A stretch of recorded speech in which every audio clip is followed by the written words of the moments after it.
अपनी सिस्टर की डेथ का बदला लेने के लिए उसके साइकोलॉजिस्ट के वाइफ और बेटी के साथ उसका ब्रदर संबंध रखता है। वो साइकोलॉजिस्ट को अपनी सिस्टर की डेथ के लिए दोषी मानता है। अब आगे क्या होगा ये आज की हमारी movie every breath you take, ये 2021 की हॉलीवुड थ्रिलर मूवी हम जानेंगे।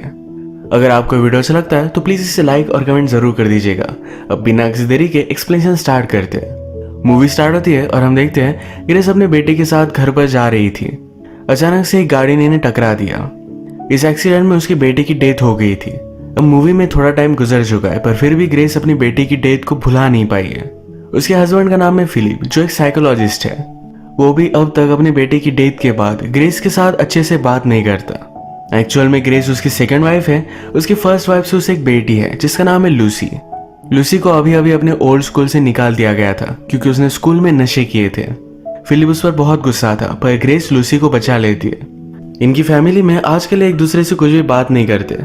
फिलिप की एक पेशेंट थी जिसका नाम था डैफ्नी। डैफ्नी पहले बहुत ही अब्यूसिव रिलेशनशिप में थी। उनके झगड़े होते थे। उसका बॉयफ्रेंड उसे मारा करता था। जब से वो फिलिप की पेशेंट बनी उसके बाद उसने अपनी लाइफ में बहुत सारे चेंजेस लाए। अपने बॉयफ्रेंड से ब्रेकअप कर लिया था।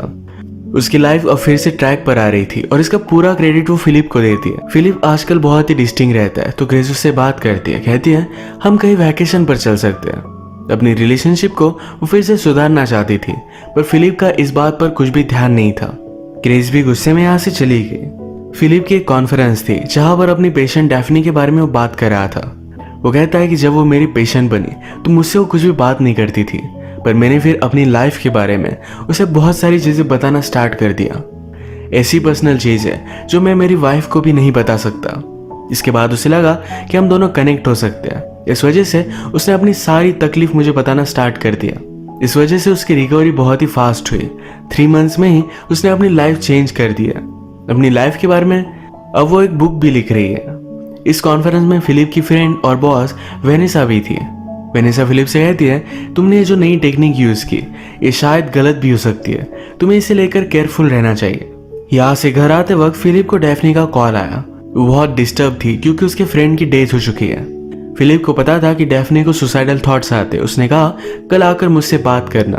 अगर तुम चाहो तो अब भी हम बात कर सकते हैं। डैफ्नी ने कहा कि ऐसा कुछ नहीं है, मैं पहले जैसे अब नहीं रही। रात में फिलिप जब अपने फ्रेंड्स के साथ था तभी उसके घर पर पुलिस आया। डैफ्नी ने बिल्डिंग से कूदकर खुदकुशी की थी। फिलिप को यह देखकर बहुत ही बुरा लगता है। अचानक से इस क्राइम सीन पर डैफ्नी का ब्रदर जेम्स पहुंच जाता है। वो भी डिस्टर्ब हो गया। जब उसका गुस्सा शांत हुआ तो फिलिप उसके पास जाता है। अपने आप को उसने इंट्रोड्यूस कराया। जेम्स कहता है कि हमारी फैमिली के साथ इस तरीके से बहुत बुरी चीजें होती है जैसे कोई कर्स हो। अब इस सिचुएशन में हम दोनों स्ट्रेंजर एक साथ है। ये बात कहने में तो बहुत ही ज्यादा स्ट्रेंज थी। फिलिप फिगर आउट नहीं कर पाता कि डैफ्नी ने ऐसा क्यों किया। वो आजकल तो सब कुछ चीजें बहुत ही अच्छे से मैनेज कर रही थी। अगले दिन जेम्स फिलिप के घर पर पहुंच जाता है। वो कहता है कि तुम्हारी एक बुक डैफ्नी के पास थी, यही मैं वापस करने के लिए आया। जेम्स ने यहाँ पर ग्रेस से भी बात की। वो अब डैफ्नी का हाउस सेल करने वाला था और ग्रेस एक रियल एस्टेट एजेंट है। ग्रेस ने फिर उसे डिनर के लिए इनवाइट किया। ये अलग अलग टॉपिक्स पर बात करते हैं। जेम्स ने अपने बारे में बताते हुए कहा कि मैं भी एक बुक लिख रहा हूँ। ऑलरेडी एक बुक उसकी पब्लिश्ड है। फिलिप की बेटी लूसी देखकर इम्प्रेस थी। उसे भी राइटर बनना था। जेम्स उसे बहुत अच्छा लगा था। बाद में जाते वक्त जेम्स फिलिप से कहता है कि तुम्हारी फैमिली बहुत ही अच्छी है, कभी भी इसे हाथ से जाने मत देना। फिलिप को जेम्स बहुत ही अजीब लगता है तो उसके बारे में इंफॉर्मेशन निकलवाने के लिए उसने उसकी बुक को सर्च किया। वो ऑनलाइन मिल नहीं रही थी तो उसका एक फ्रेंड जो एक पब्लिशर था उसके पास जाकर इस बुक को डिमांड करता है। नेक्स्ट सीन में हम देखते हैं कि लूसी अपने न्यू स्कूल से जब घर आ रही थी तो एक लेक के पास आती है। वहां पर वो जेम्स से मिली। जेम्स उसे कॉफी के लिए पूछता है। उसने भी हाँ कहा। जेम्स ने कहा कि मैं सरप्राइज था कि तुम इस तरीके से अकेले लेक पर थी। मुझे लगा था कि तुम्हारे बहुत सारे फ्रेंड्स होंगे। लूसी ने लास्ट स्कूल में जो भी किया था ये सब बातें उसने जेम्स को बताई। इस पर जेम्स बहुत हंसता है। इन दोनों में अच्छी बॉन्डिंग हो रही थी। घर जाते हुए जेम्स ने कहा क्या हम दोनों फ्रेंड्स बन सकते हैं। लूसी को भी अच्छा लगा था तो इसके लिए वो मान जाती है। आज फिलिप के फ्रेंड वेनेसा ने अपने ऑफिस में उसे बुलाया। वो कहती है तुम्हारे खिलाफ एक कंप्लेंट है। एक अनोनिमस कंप्लेंट थी। किसी को लगता है कि फिलिप की अजीब सी टेक्निक की वजह से डैफ्नी ने सुसाइड कर ली। अब उस पर इंक्वायरी होने वाली है। वेनेसा फिलिप से अलग अलग क्वेश्चंस पूछती है। फिलिप इस पर गुस्सा हो गया था। वो कभी भी डैफ्नी हर्ट हो इस तरीके से उसे ट्रीट नहीं कर सकता था। रात में घर आने पर फिलिप ग्रेस से कहता है, तुम जेम्स का हाउस अब सेल करने वाली हो, प्लीज वो सेल मत करना, उससे कोई भी रिलेशनशिप मत रखो। ग्रेस कहती कि उसे हाउस तो सेल करना ही था, तो मैं ही उसका सेल कर देती हूँ, इसमें कुछ भी उसे गलत नहीं लगता। अगले दिन वो जेम्स से मिलने के लिए गई। वो जेम्स के साथ जो भी हुआ इसके लिए सॉरी कहती है। जेम्स ने कहा कि मुझे पता है तुम सब कुछ समझ सकती हो, तुम्हारे बेटे के जाने के बाद तुम और तुम्हारे हस्बैंड ने सब कुछ चीजें बहुत ही सही से मेंटेन की है। ये सब सुनकर ग्रेस रोने लगती है, कहती है एक्चुअल में हमने कभी भी इसके बारे में बात नहीं की। मैं और मेरा बेटा घर आ रहे थे, सब कुछ बहुत ही नॉर्मल था और अचानक से ये सब हो गया। ग्रेस उसके पास आकर उसे सहारा देता है। ये मोमेंट एक दूसरे के साथ गुजारने के बाद ग्रेस घर पर आती है। लूसी घर के बाहर जा रही थी तो फिलिप उसे क्वेश्चन पूछने लगता है, पर लूसी इरिटेट होकर वहां से निकल गई। हम देखते हैं कि वो जेम्स के साथ ही थी। जेम्स उसे रिवर के पास एक बहुत ही ब्यूटीफुल सी जगह पर लेकर आया। लूसी को बहुत ही अच्छा लगा था। वो पूछती है, क्या मेरी फैमिली में तुम्हें कुछ अजीब लगता है? हम सब में हमेशा कुछ ना कुछ तो टेंशन होता है। मेरे ब्रदर के गुजर जाने के बाद फिलिप और ग्रेस ये दोनों मुझसे बहुत ही दूर चले गए। जेम्स कहता है कि मैं समझ सकता हूँ, इसी वजह से अपने फादर का अटेंशन पाने के लिए तुम जानबूझकर ट्रबल में आ जाती हो। लूसी को लगता है कि जेम्स उसे बहुत ही अच्छी तरीके से समझता है। ये दोनों करीब आ गए और एक दूसरे को किस करते हैं। आज रात ग्रेस जेम्स के बारे में ही सोच रही थी। फिलिप ग्रेस के पास आया, कहता है प्लीज जेम्स का हाउस तुम सेल मत करना। ग्रेस इस बात पर गुस्सा हो गई, वो उसकी बात मानने नहीं वाली। अगले दिन फिर फिलिप जेम्स के पास ही पहुंच गया। वो कहता है कि प्लीज मेरी वाइफ को फायर कर दो। जेम्स ने कहा कि ठीक है, वैसे भी अब मैं हाउस सेल नहीं करने वाला था। जाने से पहले वो फिलिप से कहता है कि कभी कभी आप कुछ अच्छा करने की कोशिश करो, पर उसके लिए आपको खुद को ब्लेम उठाना पड़ता है। लोग आपको इस वजह से हर्ट कर देते हैं। अब ये सब बात सुनने के बाद फिलिप को लग रहा था कि उसकी कंप्लेंट करने वाला जेम्स ही था। इसके बारे में वो वेनेसा से बात करता है। वेनेसा कहती है कि अगर जेम्स साइकोटिक है तो डायरेक्टली तुम पर वो घाव करता, इस तरीके से अलग अलग वेज से तुम्हें हर्ट करने की कोशिश नहीं करता। फिलिप को अब तक इसके बारे में आइडिया नहीं था, पर जेम्स एग्जैक्टली वही कर रहा था। फिलिप की बेटी लूसी के साथ रिलेशनशिप रखकर उसे वो हर्ट कर सकता है। आज रात भी जेम्स और लूसी एक जगह पर पार्टी पर गए थे। यहाँ पर फिलिप के फ्रेंड भी आ जाते। लूसी डर गई और जेम्स को लेकर बाहर चली गई। लूसी ने जेम्स से कहा कि हाउस सेल करने के बाद तुम क्या करोगे, शायद इस कंट्री से चले जाओगे। जेम्स कहता है कि हाँ।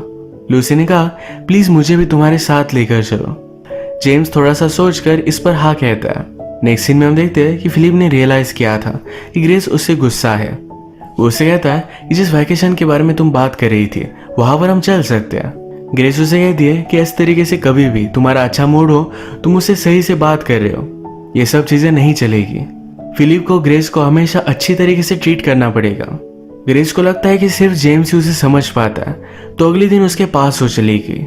फिलिप को भी ग्रेस पर शक आ रहा था, तो उसने उसका पीछा किया। ग्रेस जब जेम्स के पास आती है, कहती है कल के बारे में भूल नहीं पा रही। ये दोनों करीब आ गए और एक दूसरे के साथ इंटीमेट हो जाते हैं। ये सारी चीजें फिलिप देख रहा था। घर आने के बाद ग्रेस को बहुत ही ज्यादा गिल्टी लगा। फिलिप की बॉस वेनेसा उसे फिर से बुलाती है, कहती है तुम्हारे खिलाफ अब एक्शन होने वाला है। अगर बोर्ड को लगा कि तुम गिल्टी हो तो तुम्हारा लाइसेंस जा सकता है। डैफ्नी की डेथ के बाद फिलिप के पास कोई भी पेशेंट भी आ नहीं रहे थे। आज रात लूसी और जेम्स ये दोनों फिर से मिले। ये दोनों डिसाइड करते हैं कि कहाँ जाएंगे। जेम्स जब बियर लेने के लिए गया था तो उसके मोबाइल पर ग्रेस का कॉल आता है। ये लूसी ने देख लिया। उसे लगता है कि इन दोनों में कुछ चक्कर चल रहा है, तो उस पर वो बहुत ज्यादा गुस्सा हो गया। जेम्स उसे मनाने की कोशिश करता है। वो कहता है कि मैं हाउस सेल करने वाला था, इसी वजह से ग्रेस ने अब मुझे कांटेक्ट किया है। हम दोनों के बीच में कुछ भी नहीं है। अब घर जाओ और अपनी बैग पैक करो, मैं तुम्हें लेने के लिए आऊंगा। लूसी भी जेम्स की सारी बातें मान लेती है। ग्रेस ने आज जो भी किया इस वजह से वो पूरी दिन बहुत ही डिस्टर्ब थी। रात में वो फिलिप से बात करती है, कहती है मुझे तुम्हें कुछ कहना है। फिलिप कहता है कि कुछ भी मत कहो। हमारी बेटे की डेथ के बाद मुझे अपने आप को संभालना था, इस वजह से मैंने एक कोपिंग मैकेनिज्म डेवलप कर लिया। सारी चीजों के लिए मैंने तुम्हें ही ब्लेम किया था। जो भी हुआ इसमें तुम्हारी कोई भी गलती नहीं थी। मुझे इस तरीके से तुमसे दूर नहीं जाना चाहिए था, तुम्हें सपोर्ट करना चाहिए था। आज जो भी हुआ यह सब मेरी ही गलती है। मेरी ही वजह से तुम जेम्स के पास गई थी। फिलिप ने ग्रेस को ऑलरेडी माफ कर दिया था। इन दोनों ने अपनी गलती रियलाइज कर एक दूसरे को माफ कर दिया है। लूसी अब जाने के लिए रेडी थी, पर जेम्स उसे रात में लेने के लिए आया ही नहीं। उसे बहुत बार कॉल कर दिया। वो इस सब बातों से बहुत ही हार्ट ब्रोकन हो गई थी। आज टाउन में जाते वक्त ग्रेस की गाड़ी बंद पड़ गई। जेम्स भी वहां से गुजर रहा था तो उसे लीव देता है। ग्रेस का घर का टर्न आया पर जेम्स आगे चला गया। वो उससे पूछती कि तुम मुझे कहाँ लेकर जा रहे हो। जेम्स उसे हर्ट कर सकता था। तभी ग्रेस को फिलिप का कॉल आया। ये कॉल ऑन रखकर ग्रेस जेम्स से कहती कि प्लीज मुझे गाड़ी से नीचे उतार दो। ग्रेस ने फिगर आउट किया और फिलिप से वो बात करता है। कहता है तुमने मुझे बहुत हर्ट किया है। अपनी लोकेशन उसने फिलिप को बता दी। फिलिप भी जल्दी से वहां पर पहुंच गया। जेम्स ने गाड़ी को ब्रेक लगाकर ग्रेस को बेहोश कर दिया था। वो देखता है कि आगे से गाड़ी आने वाली है। इस गाड़ी से टकराकर वो ग्रेस और अपने आप को मार देने वाला था, पर तभी लास्ट मोमेंट पर उसने गाड़ी को कंट्रोल कर लिया। फिलिप जल्दी से ग्रेस को गाड़ी से बाहर निकलता है, पर जेम्स वहां से भाग गया। इस सारी चीजों के बारे में फिलिप ने पुलिस से बात की, पर जेम्स ने कुछ भी इलीगल नहीं किया। उसके खिलाफ कोई भी प्रूफ नहीं था कि एक्चुअल में उसने ऐसा कुछ भी किया है, तो इस वजह से पुलिस उसके खिलाफ कोई भी एक्शन नहीं लेते। ये सब डेंजर में थे तो फिलिप लूसी के पास गया। उसे कहता है कि प्लीज कहीं भी बाहर मत जाना। ग्रेस ने भी लूसी को समझाने की कोशिश की कि जेम्स बहुत ही खतरनाक है, उससे कोई भी रिलेशन मत रखना। इन दोनों पर बहुत ज्यादा गुस्सा हो गई थी। इनसे वो कुछ भी बात नहीं करना चाहती। फिलिप ने लूसी को भी इग्नोर किया था। इस बात का उसे बहुत ही बुरा लगता है। ग्रेस उसे सहारा देती है, कहती है सब कुछ ठीक हो जाएगा, वो भी तुम्हें समझ लेगी। फिलिप ने कहा कि आप अगर किसी से प्यार करते हो तो प्यार आपको जताना चाहिए, वरना बहुत ही लेट हो जाता है। नेक्स्ट सीन में जेम्स को कॉल आया जो एक मेंटल हॉस्पिटल से था। जेम्स ने खुद को एडमिट कर लिया था और वो सिर्फ फिलिप से ही बात करना चाहता है। फिलिप जब वहां पर पहुंचा तो जेम्स कहता है कि मुझे कन्फेस करना है। मुझे लगता है कि डैफ्नी का मर्डर हुआ है, उसके बॉयफ्रेंड ने यह सब किया होगा। डैफ्नी जो बुक लिख रही थी तुम उसे अपने बारे में जो भी चीजें बताते थे, ये सारी चीजें उसने लिखी हुई थी। इसी वजह से मैं तुम्हारी वाइफ और तुम्हारी बेटी के करीब आ गया था। फिलिप इस पर बहुत गुस्सा हुआ। जेम्स जाते जाते कहता है मेरे दिमाग में मुझे आवाजें सुनाई देती है। वो पूरी तरीके से पागल था। रात में फिलिप के घर पर जेम्स का फिर से कॉल आया। वो कहता है कि मुझे लगता है कि अब मैं ठीक हो चुका हूँ, पर फिर भी मेरे हेड में वो वॉइसेस मुझे आ रहे हैं जो बता रहे हैं कि मुझे तुम्हें हर्ट करना है। जेम्स मेंटल हॉस्पिटल में ही था और वहां से वो निकल नहीं सकता था। फिलिप इस सारी बातों को पीछे छोड़ना चाहता था, तो एक दिन अपने फ्रेंड्स के साथ डिनर पर आया। ये उसका वही पब्लिशर फ्रेंड था जिससे उसने जेम्स की बुक की कॉपी मांगी थी। अब उसके फ्रेंड ने कॉपी उसे दे दी। इसके पीछे जब फिलिप ने देखा तो यहाँ किसी और का ही फोटो था। फिलिप समझ गया कि जेम्स डैफ्नी का ब्रदर नहीं था, तो एक्चुअल में उसका एक्स बॉयफ्रेंड है। ब्रदर का ढोंग लेकर वो यहाँ पर आया हुआ था। डैफ्नी ने अपने बुक में सब कुछ लिखा था, ये सब जेम्स ने पढ़ा। उसे लगा कि फिलिप की वजह से डैफ्नी ने उसे ब्रेकअप कर लिया। जेम्स चाहता था कि डैफ्नी फिर से उसके पास वापस आ जाए, इस वजह से डैफ्नी के फ्रेंड को भी उसने मार दिया, पर फिर भी डैफ्नी उसके साथ आने के लिए रेडी नहीं थी। फाइनली गुस्से में उसने डैफ्नी को मार डाला था। अब सारी चीजों के लिए वो फिलिप को ही दोषी मानता था, इसी वजह से उसे हर्ट करना चाहता था। सब रियलाइज करने के बाद फिलिप जल्दी से मेंटल हॉस्पिटल में कॉल लगाता है। वहाँ के डॉक्टर से कहता है कि जेम्स बहुत ही ज्यादा डेंजरस है, उस पर आप कड़ी नजर रखना। डॉक्टर जब जेम्स को देखने के लिए गया तो वहाँ के एक एम्प्लॉय को मारकर जेम्स वहाँ से भाग गया था। फिलिप जल्दी से लूसी को कॉल करता है, कहता है कुछ भी हो जाए घर से बाहर मत निकलना। जेम्स ऑलरेडी वहाँ पर पहुंच चुका था। लूसी भी उसके प्यार में थी, तो जेम्स ने जब कहा कि चलो हम जल्दी से यहाँ से निकल जाते, तो लूसी भी उसके साथ आने के लिए रेडी थी। थोड़ी देर में वो रियलाइज करती है कि जेम्स बहुत ही वियर्ड लग रहा है। वो अपना माइंड चेंज कर लेती है, पर जेम्स वायलेंट होने लग गया था। वो उसे मार रहा था। तभी फिलिप जेम्स पर हमला कर लूसी को बचा लेता है। जेम्स फिलिप पर भी भारी पड़ गया। वो उसे गला घोटकर मार ही डालता। तभी ग्रेस ने एक बड़ी सी चीज लेकर उसके सर पर मारी। इससे ब्लीड होकर उसकी डेथ हो गई। इसी के साथ ये मूवी एंड हो जाती है। अगर आपको ये वीडियो अच्छा लगा तो प्लीज इसे लाइक और कमेंट जरूर कर दीजिएगा। मैं बहुत सारी मूवीज लेकर आता रहता हूँ, तो प्लीज इस चैनल को सब्सक्राइब कर दीजिए और बेल नोटिफिकेशन आइकॉन दबाने मत भूलिएगा। हम फिर से मिलेंगे और एक मूवी के साथ। तब तक के लिए थैंक यू और आप अपने आप का ख्याल रखिए।